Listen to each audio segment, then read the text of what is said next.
I'm from HDA Design, and I'm going to be presenting Supurbia, an idea we've been working on for around about 8 years. Supurbia is about transforming the suburbs and making them attractive places to live. It uses area-based initiatives as small as a single suburban block or as wide as a whole neighborhood. We involve local residents. We use a planning tool called local development orders to make this happen. There's no need for changes to existing planning regulations. We need 50,000 homes a year, and delivery doesn't get close to it. A number of recent publications have demonstrated that a focus on brownfield is not enough. We need every single source of housing delivery to create mobility in the housing market. So our proposition of Supurbia would require you to suspend your disbelief. Back gardens are political, they are protected in planning policy. We are not proposing to take it away, we are tapping into its excess. For example, the 5 boroughs of Bromley, Havering, Harrow, Sutton and Croydon contains 31% of London's total garden space. This is the focus of Supurbia, semis and detached homes built in the 1930s. With side access, the public realm is degraded, there are not many trees, they're energy inefficient, and they're likely to be under-occupied. So what are the rules for Supurbia? We're looking at areas close to a station, probably not more than 800 meters away. They're not in conservation areas, they're not in areas with special environmental designations such as landscape character, and the result of this intervention should be an increase in the number of residential habitable rooms. So transforming Supurbia will be a challenge. I mean, opposition to new housing in outer London is fierce. It's probably around about 60% are likely to oppose this. And that's why we believe that working with people is the only way that you can make this initiative work. The beauty of this idea is that homeowners, by embracing this change, can benefit financially. So where do we start? We need a pioneering local authority willing to explore this idea, and we are talking to some. We need a pilot suburban block, and we need a design team to work with local residents, possibly the involvement of a custom-built developer. So in working towards the adoption of a local development order, we would explore location-specific options for back garden development for each plot. So plots could be developed in isolation or by joining together. And preparing an LDO would take the same time as you would in working towards a planning application, say around about 6 months. So the LDO would, the local authority would adopt the LDO, which is a form of pre-approval.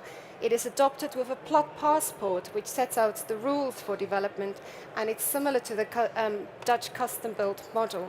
So once in place, there's no further pressure on resources at local authority level.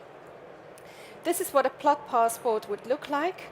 It sets out the rules for the development on each plot. For example, build footprint in comparison to garden space, building heights, ridge heights, back-to-back distances, parking, refuse arrangements, and it could include a materials palette. This illustrates what a range of plot passport options could function together in a typical suburban block. The wonderful thing about this is choice. People can choose to take up the approved plot passport on their plot or not. Intervention could be incremental or comprehensive over time. So the opportunities for small-scale incremental development, primarily in the form of houses. So single plot intervention is the most beneficial for a homeowner. The main house is retained with a smaller private back garden. A new rear plot is created beyond. It creates mobility in the housing market without destabilizing communities. And it could provide a typical profit for a homeowner of around £140,000.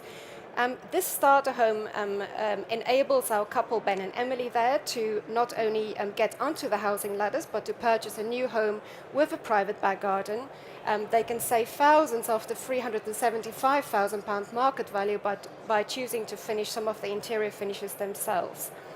So this approach ensures that suburban intensification could happen through a controlled design intervention. So neighbors can agree a range of housing types allowed and materials to fit local context. And buildings could be developed off-site, quickly assembled on-site, minimizing the impact of construction. So when two facing plots are developed at the same time, it offers more choice with a larger single plot behind. There's various options, such as a two-story detached home behind, flats over shared garages, or a single-story accessible garden home. And this option provides homeowners a typical profit of £110,000. So using pair plots enabled further options, including replacing the existing homes with an entirely new development. And this creates the option for new street frontage. And in this instance, 5 new homes are provided, providing a typical profit of around £210,000 for the homeowners. Now, as suburban blocks change, we are exploring a second strand of Supurbia, and that is intensifying local centres and shopping parades. And the current proposal for permitted development rights to add additional floors in London already implies that this could happen. So ensuring a controlled approach to design impact must be preferable to creating long-lasting sustainable places. So Supurbia can offer a significant amount of the additional homes that London needs. We've estimated if 50% of semi-detached homes in London intensify by just one additional plot, you create 280,000 new homes and up to 400,000 when you're looking at shopping parades. So the benefit is more than just numbers. The approach delivers a range of environmental and social enhancements while retaining local communities. It provides financial incentives for homeowners and encourages small-scale local change, and it encourages new entrants into the housing market. Thank you.